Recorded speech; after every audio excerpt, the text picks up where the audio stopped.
As usual, Ferrari struggled significantly in the later stages of the 2025 Singapore Grand Prix, demonstrating once again the difficulties the team has faced in consistently extracting the maximum performance from the SF-25. The qualifying session had already been far from optimal, meaning that the team's two drivers, Charles Leclerc and Lewis Hamilton, could not get anywhere near the peak potential of their cars.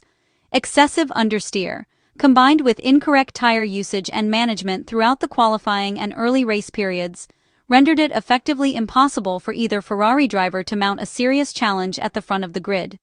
It was another day of disappointment for the Scuderia, a recurring theme in this part of the season. We are well aware that attempting to climb back up the order at the Marina Bay Street Circuit is never an easy task due to the narrow, technical nature of the track and the high probability of traffic and incidents. On top of that, thermal degradation of both tires and brakes is a critical factor in Singapore and must be carefully monitored and managed at all times in order to avoid compromising performance. Rain had fallen prior to the start of the Grand Prix, which further complicated the half-hour window that all Formula One teams were given to complete their final checks and adjustments to car setup before the formation lap. All cars initially ran on intermediate tires, given the damp conditions, but as the track gradually dried, it became clear that the race would begin on slick tires, necessitating a last-minute adaptation in strategy. Within Ferrari, the usual pre-race checks were carried out thoroughly. The power unit was examined for any signs of abnormal behavior. The gearbox was checked to ensure flawless shifting throughout the tight Marina Bay circuit. The braking system was thoroughly assessed given the track's heavy braking zones, and the hybrid system was verified to guarantee optimal energy recovery and deployment. Everything appeared to be in proper working order, with both Charles Leclerc and Lewis Hamilton ready to begin the formation lap and take up their starting positions. When the lights went out, Ferrari opted for medium compound tires, a decision that was consistent with the team's strategic outlook. Charles Leclerc had a strong launch off the line, immediately gaining 2 positions in the opening corners through decisive acceleration and precision driving. In contrast, Lewis Hamilton adopted a more cautious approach in the early stages, which led him to lose a position to his teammate, reflecting a strategy that prioritized tire and brake conservation in the opening laps. After only 3 laps, the race entered a seemingly calm and controlled phase. From the team's pit wall, the usual instructions were sent to both drivers, advising them on the optimal management of tires, brake systems, and energy recovery, with particular attention to the delicate and high-stress sections of the circuit where mistakes are easily punished. Shortly after the initial laps, Ferrari instructed both Charles Leclerc and Lewis Hamilton to adopt a lift-and-coast technique in the third sector, a method aimed at controlling internal temperatures and avoiding excessive strain on the power unit and brake system. Lewis Hamilton revealed over the team radio that he had been attempting this strategy since the very first lap, but despite his efforts, he was unable to reduce the gap to Kimi Antonelli, who was running ahead in the middle of the field. Meanwhile, Charles Leclerc maintained a consistent pace in Piastri's slipstream, remaining close to the Australian's McLaren. The British driver was specifically instructed to lift off in certain sections of the track, approximately 50 meters in length, to prevent excessive overheating caused by repeated engine and brake stress over the course of the race's opening laps. Around lap 10, tire management became a major point of discussion over the team radio. Both drivers were advised to preserve their tire life, particularly in the more demanding corners and braking zones, and to avoid pushing too hard in critical sections that could cause accelerated wear or thermal degradation. At this point, the engineers requested the first real-time update from the car systems, a critical step that allowed the team to monitor a wide range of parameters, including tire temperatures, brake performance, and energy recovery efficiency. This represented the classic equilibrium phase of the first stint at the Singapore Grand Prix, where teams play a delicate balancing act, waiting for the optimal timing of the first pit stop in order to implement the most effective overall strategy for the race. Ferrari race engineer Riccardo Adami communicated that the safety car window was active, a situation that required careful monitoring. Lewis Hamilton acknowledged the information and slightly increased the gap to Kimi Antonelli to give his car some breathing room and reduce the strain on the braking system. The overall strategy for the team remained Plan A, focusing on maximizing the potential of the medium compound tires while preserving the car's delicate components.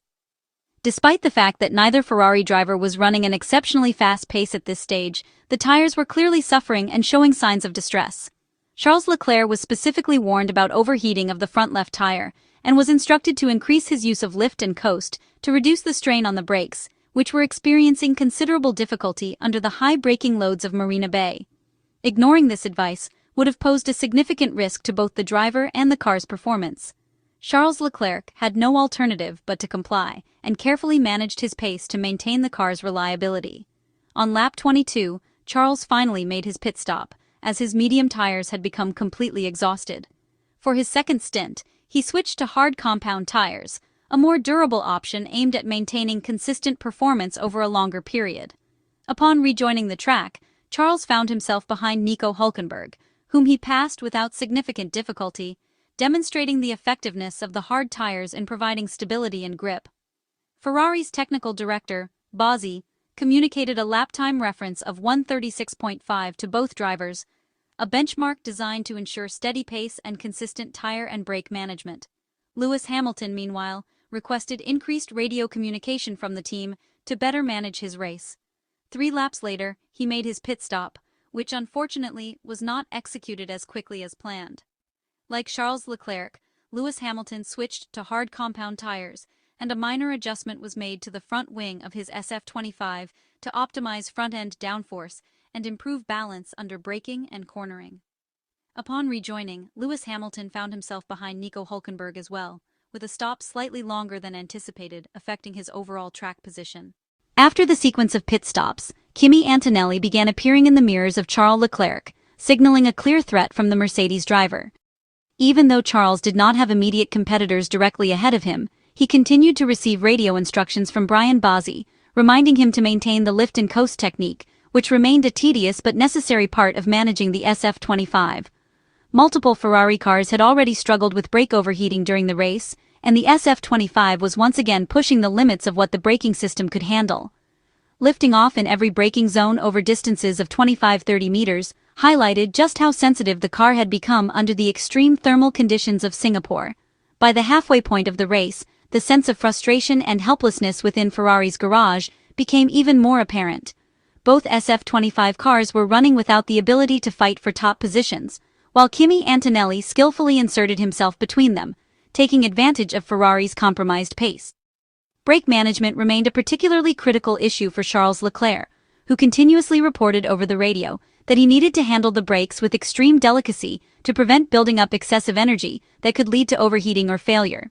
2 laps later, on lap 40, the team determined that the lift-off strategy was theoretically no longer necessary, as conditions had stabilized slightly. At this point, it appeared that increasing the pace was finally possible. The tires had reached their optimal operating window, providing the ideal balance of grip and durability, and brake temperatures were less concerning.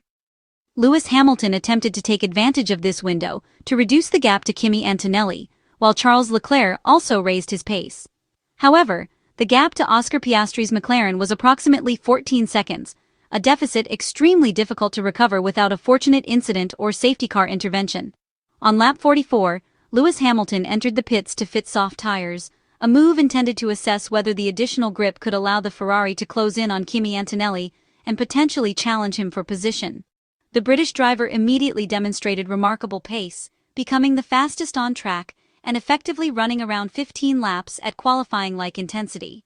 Meanwhile, Charles Leclerc remained on hard tires and, as expected, returned to employing lift and coast, combined with careful slowing in certain corners, to preserve tire life.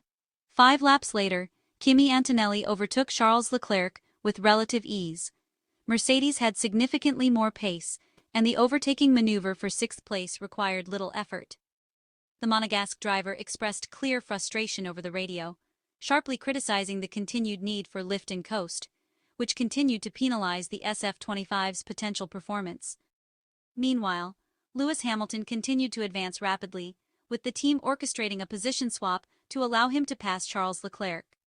For Charles Leclerc, the race was effectively over at this stage, while Lewis Hamilton's focus remained on chasing Kimi Antonelli. However, at the critical moment, the brakes on Lewis Hamilton's SF-25 reached a dangerous level of heat, forcing him to slow down considerably. 2 very slow laps followed, which fortunately did not compromise Fernando Alonso's position, as the Spaniard remained comfortably ahead at the finish line.